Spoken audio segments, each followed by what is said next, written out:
Aliens. I spent a lot of time making my hair look like this for a meme that died 8 years ago. We've all heard the stories of little green men, or little gray men, or little hairy men, or little bug looking men, or little robot men, or little men coming to Earth in flying saucers and flying cigars and flying crosses and flying rectangles and flying invisible things and abducting humans, impregnating humans, telling humans the future, helping humans advance technologically. I watched a lot of History Channel growing up.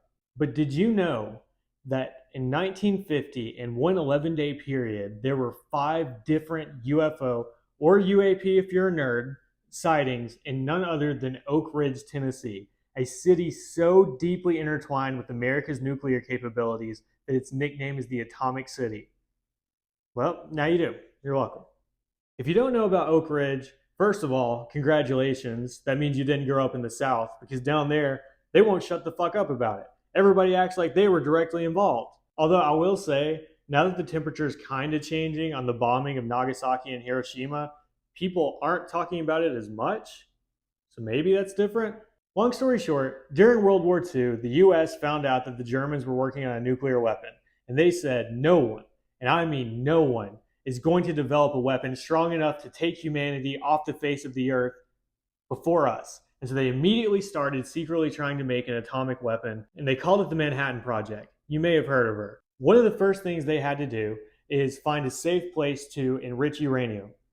That's all you're going to get from me. I don't know what that means. I don't know how to enrich uranium. I don't know how that helps with an atomic bomb. I was a communications major and I barely accomplished that. They decided that the best way to safely perform this while also keeping it completely secure is to build a whole ass town and move everybody working on the project and their family so that they could live there and be monitored 24/7. So in 1942, they bought over 60,000 acres of land along the Clinch River in Tennessee. Now, you may be wondering, why Tennessee? Probably weren't, but I'm going to tell you anyway. There's a lot of reasons they could have chosen Tennessee. For one, it's landlocked and it's pretty far from the coast, so they didn't have to worry as much about bombings from Germany or Japan. The land they picked was mostly farmland, so they wouldn't have to displace as many people as other potential areas. Also, the head of the Senate Appropriations Committee was from Tennessee, and he was pretty psyched about it. You may have noticed that I said not as many people were displaced, because in the end, over 3,000 people were displaced. A lot of them received notices in the mail that essentially said, "Hey, bestie, it's the government. We need your property for the war. We can't tell you why, but we need you out in a couple weeks. Okay, bye." I saw an account from one man named Lester Fox. He was in school when this happened, and his principal called an assembly, and they told the students that the government was taking over their town and they got to leave school early so that they could go home and tell their parents to leave. That is an insane amount of responsibility to put on children. And honestly, I can say that my parents wouldn't have even believed me. Like, we would have been arrested because they would have thought I was just making it up. Also, the government didn't pay well. Like, I saw one lady named Naomi Drummond. Her mom was only paid $900 for 40 acres. And even adjusted for inflation, that's only like $17,000, which is nothing. Eventually, the US government took over the land and they started building a makeshift city. And when I say makeshift city, I mean it. Like, they built this thing in under a year. And they had neighborhoods, supermarkets, churches, dance halls. They put a huge fence around it and they called it Site X. Later on, it would be called the Secret City, and people also called it the city behind the fence. But eventually it'd be called Oak Ridge, and they gave it that name because they thought it would be boring enough that people wouldn't really try to investigate. And honestly fair, like objectively, Oak Ridge is way more boring than Site X or Secret City. Life inside Oak Ridge was absolutely insane. First of all, in 3 years, the population blew up from 3,000 to over 75,000 people. It was really cramped. There weren't enough resources, but people stayed pretty motivated based on their patriotism and being a part of something important. They never bothered to pave roads, and so when it rained, people would just walk around barefoot so they didn't get their shoes dirty. They were monitored 24/7. Nobody could enter or exit without a security clearance. Anyone over the age of 12 had to wear a name badge at all times, and anything going in or out of Oak Ridge was heavily inspected, including the mail. There were also signs put up everywhere reminding people not to talk about anything to anyone. Anyone suspected of sharing any kind of information, even to their coworkers and their neighbors, was gone. I said that kind of ominously. Like, I don't think they killed them, they just had to go somewhere else. What's crazy is I read some accounts from people who were children growing up during this time, and they loved it. Like, apparently, because everything was so secure and locked down and monitored, the parents really weren't worried about their safety. So they just had free run of the place and have really fond memories of growing up there. There were some bad things though. Like, for example, one year a guy dressed up like Santa Claus and tried to bring presents to the kids to surprise them, and he was detained and all the presents were taken away. And I don't know if any of the kids actually saw that happen, but I really hope they did, because the thought of a bunch of poor kids watching Santa Claus get absolutely bodied by the US military and all their presents get taken away is so fucking funny to me. Also, I don't even know what that guy was doing. Like, was he sent there? Did he come of his own volition? The secrecy didn't stop outside of the gates. Like, inside, they literally could not talk about anything. And it was kind of easy because most of them didn't even know what they were doing. Many people were given small, repetitive tasks without knowing what the overall goal was or what they were even contributing to. For example, one person might record numbers from a gauge all day long without knowing what the gauge was recording or where the numbers were going. Someone else might pull levers that affect the gauge but not know that there's a gauge recording anything, and those two people would never communicate with each other. It was so secret, you couldn't even say the word uranium. You couldn't say uranium in a place built specifically to enrich uranium. And I cannot emphasize enough, most people did not know they were working on a bomb until it was already dropped on Japan. A lot of them found out from local newspapers, and I can't even imagine what that was like. After this, well, you guys have seen Oppenheimer and/or Inglourious Basterds. You know how this ends. After the war, Oak Ridge became a military city, and then by 1947, it was turned over to civilian control.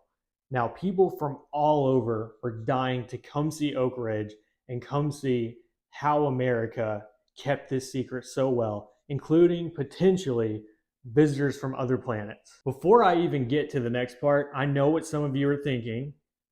So a couple hillbillies saw a UFO. Who cares? Wrong. Okay, first of all of these accounts come from FBI documents that were declassified in the 1980s and 1990s. And if there's one thing I know, it's that the FBI legally cannot mislead people. The first encounter was on October 13th, 1950. A security patrol trooper by the name of Edward D. Reimer and a caretaker for the University of Tennessee Agricultural Research Farm by the name of John Moneymaker, that's an objectively amazing name, by the way, were in the Oak Ridge control zone when they noticed a giant pear-shaped object floating about 15,000 feet off the ground. It goes into a nosedive and stops about 6 feet above the ground. Edward D. Reimer goes to check it out, and as he gets closer, it shrinks to a small card-sized shape and takes off, jumping over a 9-foot fence and then over a willow tree and then over several telephone lines. After this happens, and this is why I think that Edward Reimer is the smartest person out of any of these encounters, he immediately phones his boss, which I will say, he was a security patrol trooper, so it probably was a requirement for him to notify his boss, but just the fact that he immediately tried to find another witness. So he calls his boss, Joe Zarzecki, and he's like, I need to tell you something. We just saw something crazy. You're not going to believe it. And Joe's like, actually, I do believe it because I see it right now. And they look up, and the pear-shaped object is back. It dives down and follows the exact same pattern that it did the first time. And Edward, being the badass that he is like, okay, I need more witnesses. So he runs down the highway and he finds a guy driving. He gets him out of his car. He's like, me and my friend John Moneymaker were over here, and I need you. And the guy's like, wait, there's a man named John Moneymaker? That is a fantastic name. And he's like, I know it's a fantastic name, but I just need you to look at the sky right now. He's like, how can I look at the sky when there's someone named John Moneymaker? Also, I feel like I should point out, this is my idea of how the conversation went. There wasn't like a stenographer there, but he gets this guy to watch, and it happens a third time. It happened 3 times in the span of 10 minutes, and the last time, all 4 men were able to witness it. Now, I do want to point out that Edward D. Reimer was going out of his way to find as many witnesses as possible, and as far as I can tell, John was just standing there watching it. I don't know why he wasn't doing anything. If you ask me, that's not very moneymaker of him. But what these 4 men didn't know is that at the exact same time that they were witnessing this, someone at the Knoxville airport was looking at a radar, and in that area, they saw a bunch of dots appearing and disappearing, and they didn't know why. The next encounter happened about a week later on October 20th. A radar controller for the Air Force is looking at his radar and he notices a bunch of targets popping up around 25 miles outside the Knoxville airport in a restricted air zone. He's like, we got to do something. We should send a pilot from the 5th AW Fighter Squad to go check it out. And they're like, that's exactly what we're going to do. How'd you even think of that? He's like, oh, I just sit here all day waiting for an opportunity and waiting for a shot. By the way, once again, no stenographer. So the pilot goes out around 3:30 p.m. He gets to the exact area where the targets appeared on the radar, and he's so confused. He's like, I don't, what am I doing out here? There's nobody out here. And the radar controller is like, you idiot, what the hell are you talking about? They're right. What? They're gone. It was as if as soon as the pilot showed up, all the targets vanished. Nobody knew why. Nobody had an explanation. The radar controller was fired. Not really. They shot him. I'm just kidding. I don't know if they shot him. They might have, maybe. Probably not. He's probably fine. Well, not now. He's probably dead from natural causes. The third sighting was happening at the exact same time. A man named Larry P. Riordan is driving through Oak Ridge when he notices a giant balloon-like structure floating above the University of Tennessee Agriculture Research Center. He says it's gray and it's got something unidentifiable hanging from it. He drives around in a circle and says that as he drives around, the object seems to get thinner. Now, I don't know where the Edward D. Reimer energy was here, because as far as I can tell, he doesn't do anything. He doesn't tell anyone. He doesn't go get other witnesses. To his credit, in the FBI documents, it said that he thought that it was just some kind of new experimental tool that the research center was using.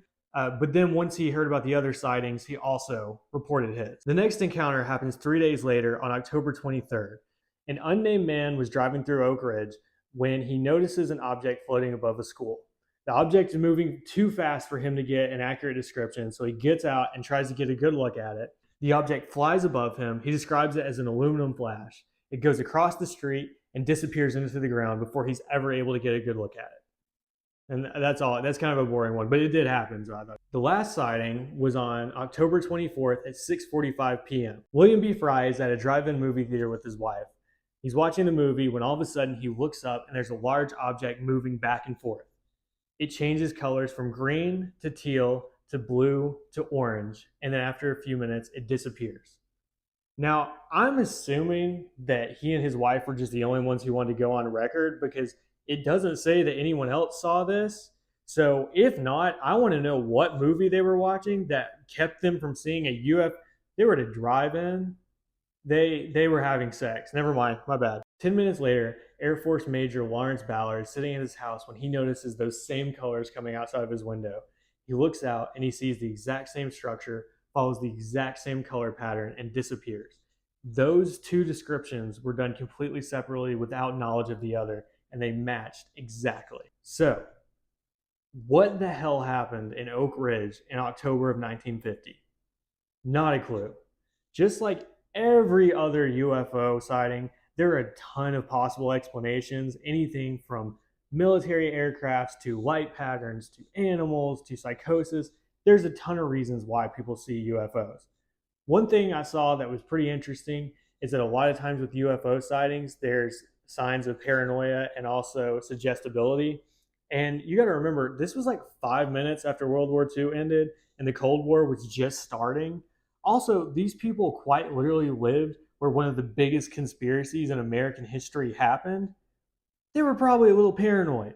They were probably a little attuned to abnormalities. But that doesn't explain everything.